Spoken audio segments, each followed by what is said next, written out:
Бүгүнкү күндө элдин баары жан сактайлы деп бирөө мигрант болуп жүрөт, бирөө кичүү бизнес ачып атат. Жан сактайлы деп артисттер түрдүү курулуш компанияларды жарнамалап жүрөт. Дарыгерлер айлык маянасы жетишпестигинен түрдүү витамин, баттарды мактап же жеке лабораторияларга жөнөтүп дегендей. Кээ бирөө жан сактоо үчүн онлайн курстарды окутуп жатышат жана башка. Мунун баары турмуштун муктаждыгынан жан сактоо үчүн болуп жаткан аракет. Кадимкидей эле күн көрүү үчүн, курсагын тойгозуу үчүн, кийинүү үчүн же үйлүү болуу үчүн дегендей.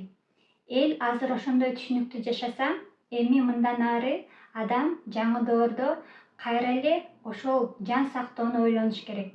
Анткени азыркы учурда адамдын жан сактоо үчүн жасап жаткан аракетинин аягы, жыйынтыгы өзүнүн ден соолугуна же психологиясына зыянын тийгизип жатат. Мисалы, жумуштагы пикир келишпестиктен, түшүнбөстүктөн же жана башкадан адам эмоцияга түшөт.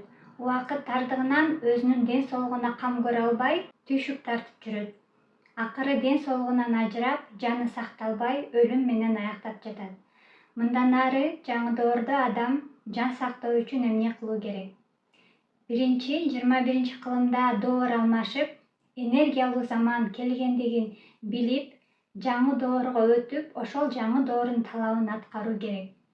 Жаңы доордун талабы адам улуулукка калыптанып, периштедей арбайдай түшүнүккө жетип, ошол кызматты аткарып калуу милдет. Ал үчүн адам эски түшүнүгүнөн, эски психологиясынан чыгып, жаңы көз карашка өтүүсү зарыл. Азыркы жашап жаткан жашоосу заман талабына туура эмес келгендигин түшүнүп, ал эски жашоосун жерип, ошол жердик жашоосунан пендечилик жашоодон чыгуу керек.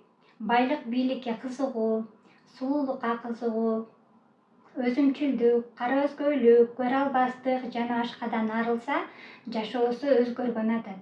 21 кылым адамдын психологиясынын жана анатомиясынын өсүү заманы. Эми адамзат адам деген түшүнүктөн чыгып, аң сезимин бийиктетип, периштедей түшүнүккө өтүүсү зарыл. Анатомиясы дагы өз деятельностун, кызматын өзгөртүп, периштедей, инопланетяндардай деңгээлге жетиши керек. Ошондо адам чындап оорубай калат, оорусунан айыгат, денеси бошойт, ден соолугу чыңдалат, түйшүгү азаят, чындап эле мээси башкача иштеп калат. Майда түйшүк тартпай калат. Адам бир башка улуу кызматка өткөн атат. Энергия доору келгендиктен адамдын денесине энергия жайгашса, адам ошол ролду аткаруучу болуп калат. Энергия менен денеси жорулушса, жан дүйнөсүндө бейиш болот. Ошол энергия аркылуу адамдын жаны сакталган атат. Адам бир бизнес ачып алып иши жүрүшкөндөй. Адам түшүнүгүн бийиктетип, бийик түшүнүккө өткөндө, ошондой улуу жашоо, улуу түйшүк, улуу кызмат буйрулган атат. Ошондо жаны сакталып, керек болсо адам өлбөй калат.